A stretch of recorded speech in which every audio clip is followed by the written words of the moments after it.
L'avantage de la strate sous vide, c'est que contrairement à une strate classique comme celle-ci, où là on met beaucoup de résine, on va ensuite venir la placer dans une bâche, comme celle-là, tirer le vide avec la pompe qui est là, par le tuyau qui est là. Et en fait, ce qu'on voit là, ce sont toutes les remontées de résine qu'on a pu mettre en excès pour des questions de confort d'application. Donc là, ici, on voit qu'on n'avait pas trop de résine. Ici, on avait plutôt chargé parce que c'est la zone des box. Et en fait, toute cette résine, elle va remonter dans le tissu buvard qui est là. Donc là, on voit bien sur cette planche-là. Je vais juste soulever. On voit ici qu'on a la résine qui descend sur le PVC. Donc on a vraiment de la résine partout, même sur les doigts. On en a en excès. Alors si on faisait cette strate sans utiliser le vide, on se retrouverait avec une planche qui aurait peut-être 30% de résine en trop. Un petit peu moins. Là, ce qu'on va faire, c'est qu'on va venir appliquer une couche de tissu par-dessus qui va nous servir pour le ponçage, pour éviter d'avoir des petites têtes d'épingle un peu de partout. Et par-dessus ce tissu, on va venir mettre un filtre, donc cette bâche là, qui est micro-perforée. Je ne sais pas si vous le voyez, mais on a plein de petits trous là-dedans. Donc la résine va pouvoir remonter par tous ces petits trous. Elle va venir se mettre dans le buvard qui est ici. Et puis pour que les deux puissent se séparer après le durcissement de la résine, on utilise un tissu d'arrachage comme ça, qui est un tissu qui laisse passer la résine, mais qui n'adhère pas à la résine puisqu'il est tressé très fin et il a des mailles qui sont suffisamment résistantes pour qu'on puisse tirer dessus et l'arracher. Donc là on voit qu'on vient mettre notre tissu de finition par-dessus le lin, par-dessus le carbone et par-dessus le PVC. Donc on a bien le tissu ici, le lin en dessous qui lui va donner vraiment la force à notre composite, et puis notre PVC qui est là. On voit les renforts de carbone qui dépassent, le rechep au mastic qui est obligatoire. Et donc tout ça, ça va finir avec tout ce qui est ici dans une bâche comme celle-là pendant une bonne douzaine d'heures, le temps que tout ça prenne.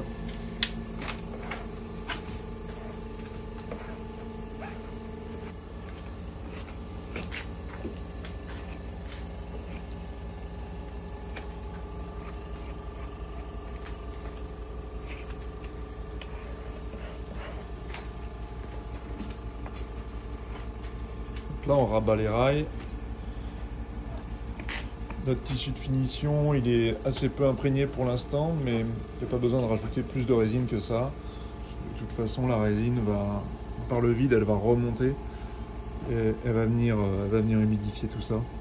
Même là, si jamais, vous voyez, pour simuler le vide, si j'appuie avec le doigt, on va voir qu'assez rapidement la résine elle remonte dans mon tissu de finition. Que le principe du vide c'est de tout écraser, donc c'est un petit peu ce que je suis en train de faire avec mon doigt.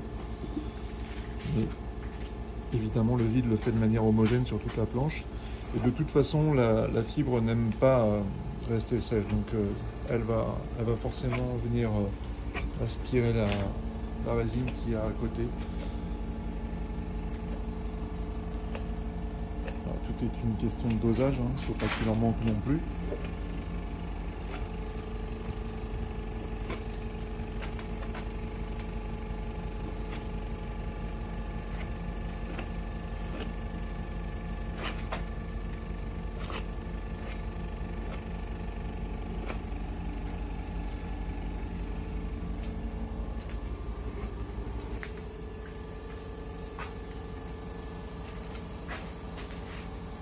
Là, on vient poser le tissu d'arrachage.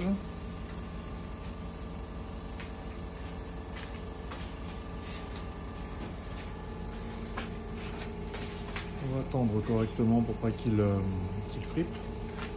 Sinon après ça se verrait dans le composite.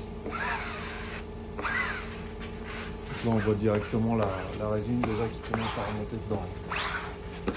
La piscine modifie tout de suite.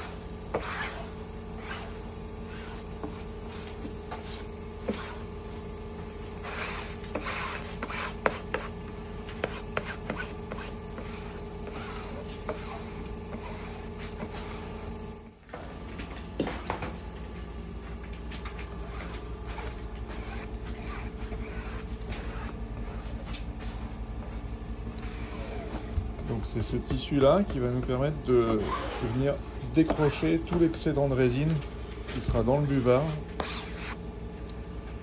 de notre planche et de ne garder que ce qui est vraiment efficace dans la strate.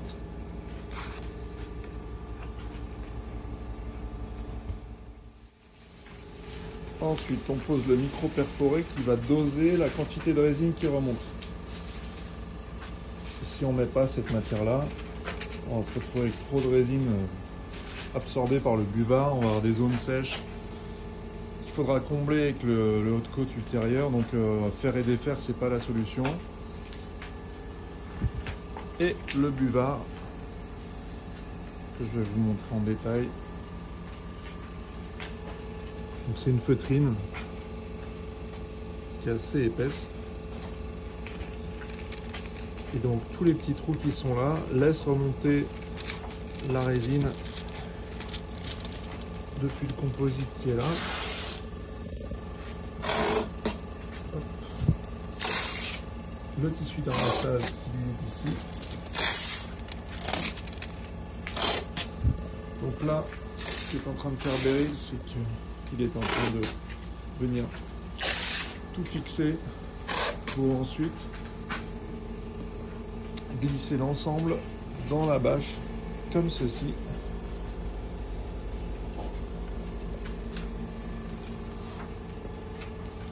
Il va forcément à un moment falloir enfiler tout ça dans la bâche. Voilà, il n'y a plus qu'à glisser la planche là-dedans. On referme tout avec un joint. Ça, la bâche, elle sert un grand nombre de fois, parce qu'on n'a pas de raison de l'abîmer ou de la trouer. Donc elle va servir tant qu'on ne va pas la perforer et qu'elle sera relativement étanche. Il n'y a pas besoin qu'elle soit 100% étanche. Elle va fonctionner.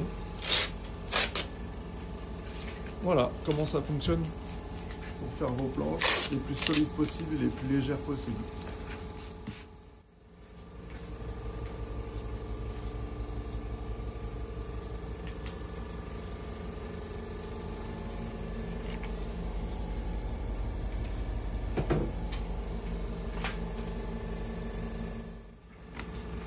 Et voilà, la bébête est dans son sac. D'ailleurs, on voit bien la résine qui remonte.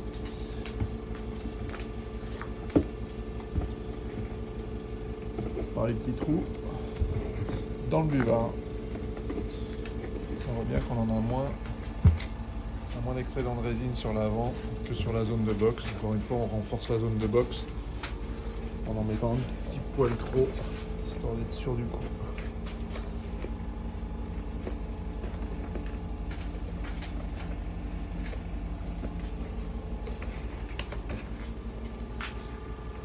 Donc là, ce qu'il faut, c'est bien tendre la bâche pour venir plaquer avec le moins de plis possible les rabats de fibres sur les rails.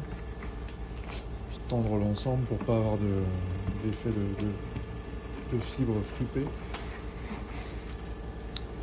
On voit que pour un maximum de solidité, on a posé les box avant la dernière strate. C'est quand même une clé pour avoir quelque chose d'extrêmement solide.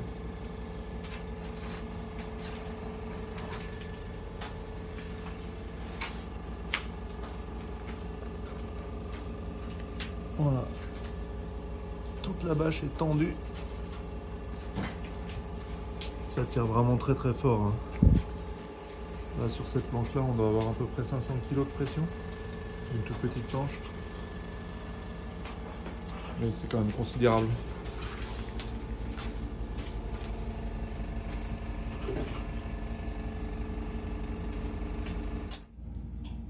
Voilà le rendu sorti de vide, sorti de bâche. Là, notre ami Birilou va arracher tout cela. Allez, à toi, Birilou.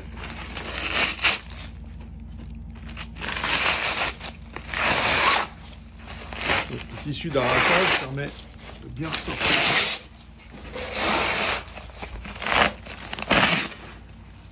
un composite tout propre.